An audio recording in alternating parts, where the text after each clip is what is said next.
warahmatullahi wabarakatuh. Perkenalkan, nama saya Apriyanti Puspatasari, NPM 18040410227, mahasiswi semester 6, Prodi Ekonomi Syariah IAIN Metro Lampung. Baiklah, materi yang akan saya bahas dari bab 1 sampai bab 5 berikut penjelasannya, yaitu tentang manajemen pemasaran.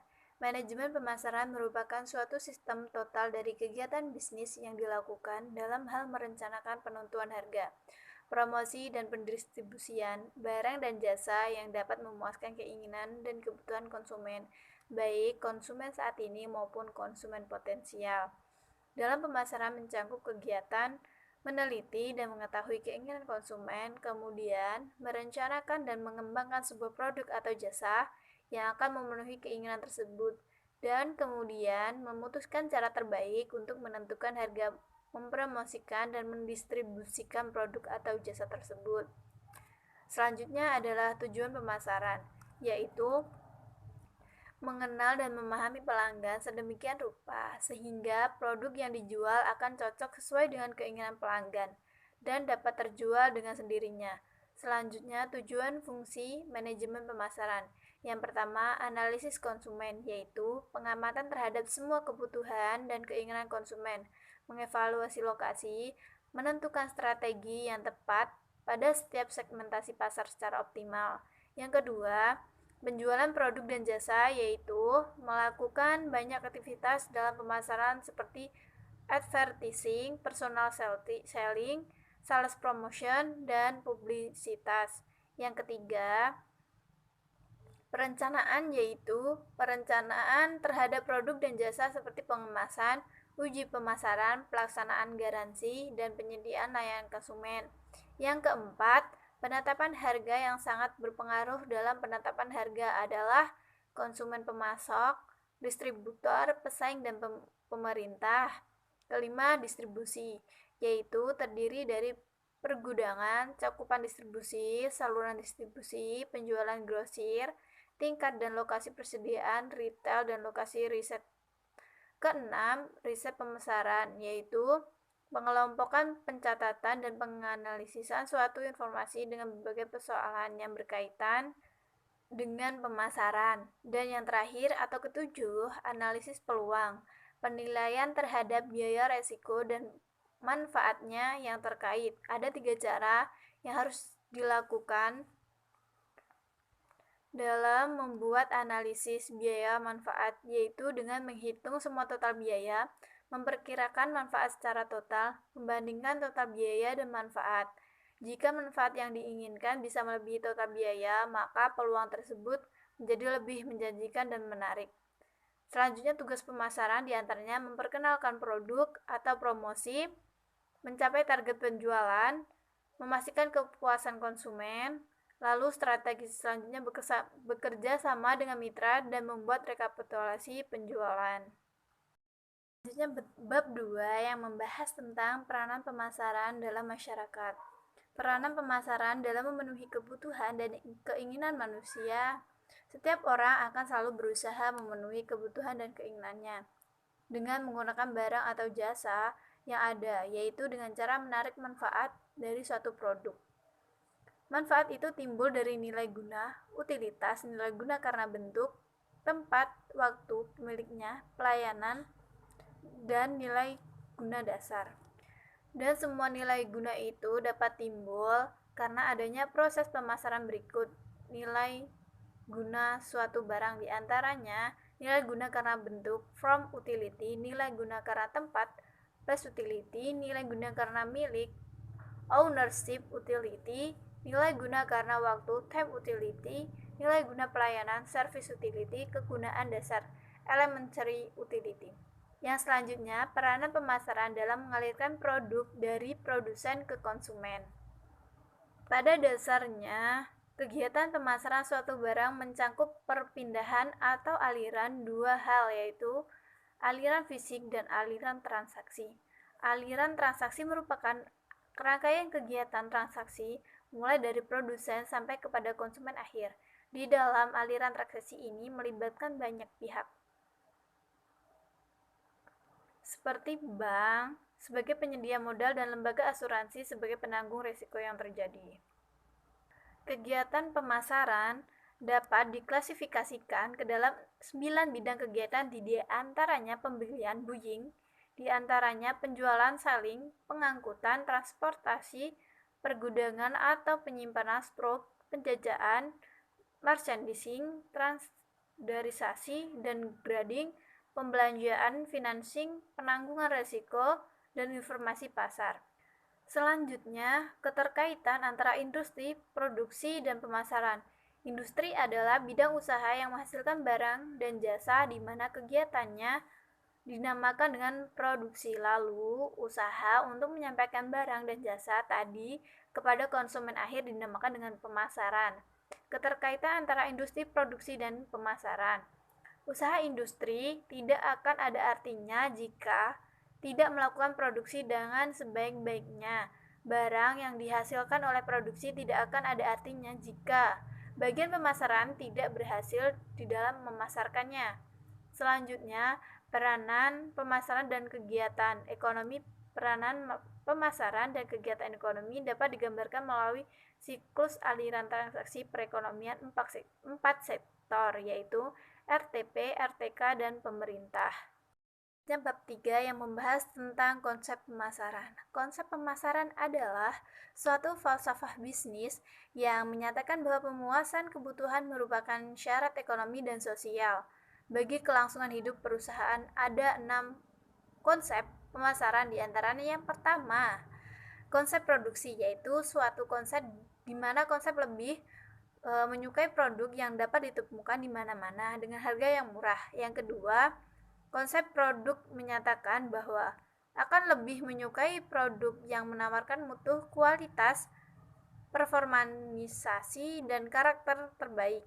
Ketiga, konsep penjualan, yaitu menghasilkan produk apa adanya. Keempat, konsep pemasaran menentukan kebutuhan dan keinginan pasar, serta sasaran pasar, serta memberi kepuasan yang sesuai secara efektif dan efisien dibanding dengan para pesaing. Kelima, konsep pemasaran sosial, yaitu menentukan kebutuhan, kepentingan, dan keinginan pasar, memberi kepuasan kepada konsumen, serta tetap memperhatikan kesejahteraan masyarakat luas. Dan yang terakhir, konsep pemasaran global, yaitu memfokuskan semua sumber daya yang ada untuk menghadapi tantangan pasar modal dan mendapatkan kesempatan di sana. Selanjutnya, konsep pemasaran inti yang diantaranya adalah market, exchange, transaction, dan relationship, needs, wants and demand, product and service, dan value, certification and quality. Yang selanjutnya adalah kebutuhan, keinginan, dan permintaan. Titik tolak disiplin pemasaran terletak pada kebutuhan dan keinginan manusia. Manusia memiliki aneka kebutuhan dan keinginan yang terus meningkat. Kebutuhan manusia adalah suatu keadaan akan sebagian dari pemuasan dasar yang dirasakan atau disadari. Dan keinginan adalah hasrat akan pemuas tertentu dari kebutuhan tersebut. Selanjutnya, produk orang memuaskan kebutuhan dan keinginan mereka dengan produk. Biasanya, kata produk menunjukkan suatu pengertian yang berkaitan dengan objek fisik yang nyata seperti mobil, televisi, dan lain-lain. Selanjutnya adalah nilai kepuasan, yang dimana nilai merupakan konsep penuntutan untuk memilih produk mana yang memuaskan. Selanjutnya, pertukaran dan transaksi pertukaran merupakan salah satu di antara 4 cara yang dilakukan orang untuk memperoleh produk yang diinginkan. Di antaranya, pertama, memproduksi sendiri, kedua dengan paksaan, ketiga dengan meminta-minta, dan yang keempat, jual beli atau pertukaran. Berikut 5 syarat agar terjadi jual beli. Yang pertama, sekurang-kurangnya terdapat 2 orang atau lebih. Yang kedua, masing-masing pihak mempunyai sesuatu yang mungkin bernilai bagi pihak lain. Yang ketiga, setiap pihak mampu berkomunikasi dan mengirimkan suatu produk kepada yang lain.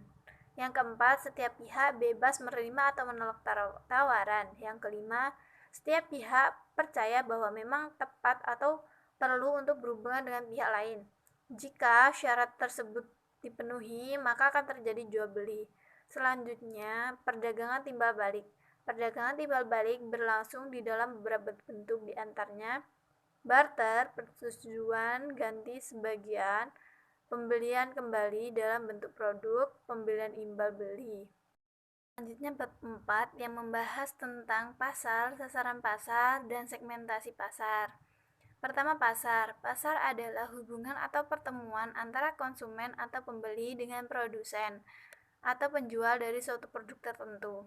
Pasar merupakan hubungan atau pertemuan antara permintaan dan penawaran.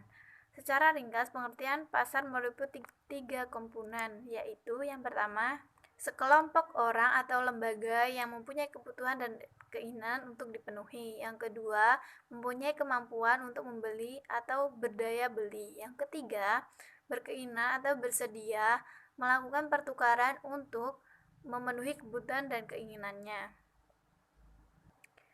Manajemen pemasaran dapat memandang pasar sebagai suatu keseluruhan, pasar total, atau sebagai suatu pasar yang terdiri dari berbagai bagian pasar. Pangsa pasar. Jenis-jenis pasar diantaranya yang pertama, berdasarkan wujudnya.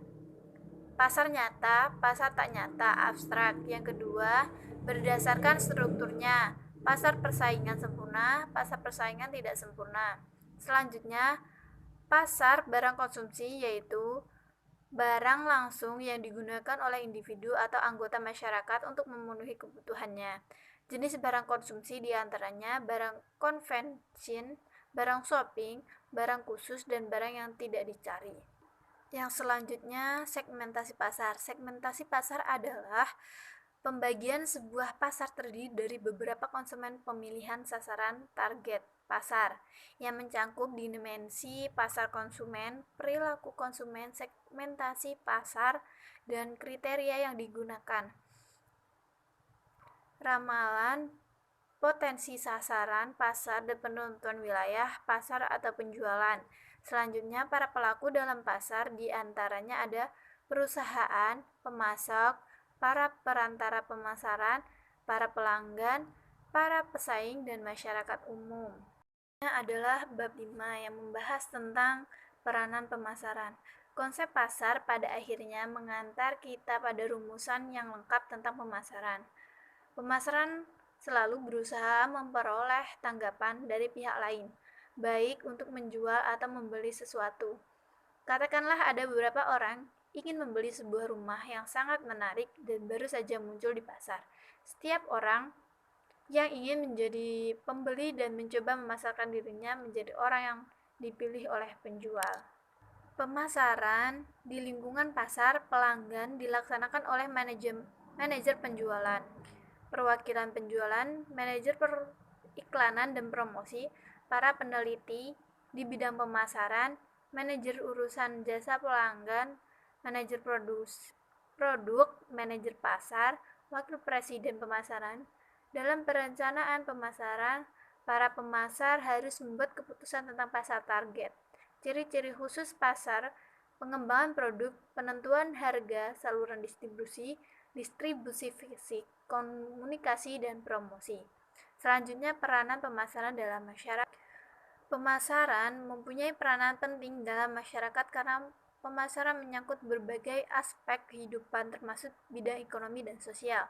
Karena kegiatan pemasaran menyangkut masalah mengalirkan produk dari produsen ke konsumen, maka pemasaran membuka lapangan kerja yang penting bagi masyarakat. Dengan demikian, pemasaran merupakan sektor yang penting dalam pendapatan masyarakat.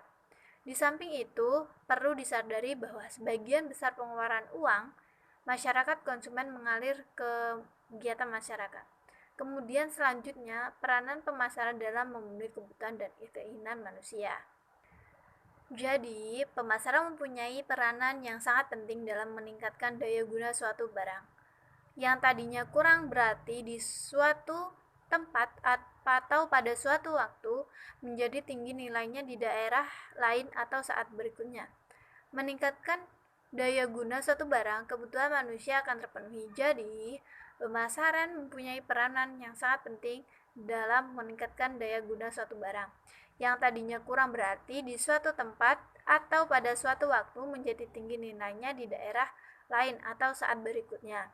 Kemudian, peranan pemasaran dalam mengalirkan produk dari produsen ke konsumen. Mengalirkan produk dari produsen sampai ke tangan konsumen dilakukan dengan menggunakan peralatan pengangkutan atau transportasi dan fasilitas gudang. Untuk membantu kelancaran arus kegiatan transaksi dan arus barang, maka dibutuhkan pelayanan dari organisasi lain, misalnya adanya bantuan pinjaman dana dari bank, bantuan dari lembaga asuransi untuk pembayaran resiko, bantuan informasi yang berharga mengenai harga permintaan dan penawaran serta gaya atau model sepatu dari surat kabar atau berita perdagangan. Selanjutnya, keterkaitan antara pemasaran dengan industrialisasi. Dalam rangka membantu kelancaran industrialisasi, terjadilah perkembangan penggunaan teknologi dalam proses pemasaran, terutama dengan penerapan konsep dan pendekatan yang terarah pada pemberian pelayanan atau kepuasan konsumen. Selanjutnya, peranan pemasaran dalam kegiatan ekonomi. Peranan sistem pemasaran makro adalah untuk dapat terpenuhinya permintaan yang heterogen dengan penawaran yang heterogen, sehingga pada waktu yang sama tercapai tujuan masyarakat yang diharapkan. Dan yang terakhir, proses perencanaan pemasaran, di antaranya analisis hasil prestasi kegiatan pemasaran, analisis keunggulan, kelemahan, kesempatan, dan ancaman pemasaran perusahaan, penentuan tujuan pemasaran, penetapan strategi pemasaran, penetapan target pemasaran, penyusunan rencana pemasaran, penyusunan anggaran pemasaran, program pemasaran, dan yang terakhir penyusunan anggaran pemasaran. Anggaran pemasaran disusun berdasarkan program pemasaran yang telah ditetapkan. Demikian tadi penjelasan materi manajemen pemasaran yang dapat saya sampaikan. Terima kasih. Wassalamualaikum warahmatullahi wabarakatuh.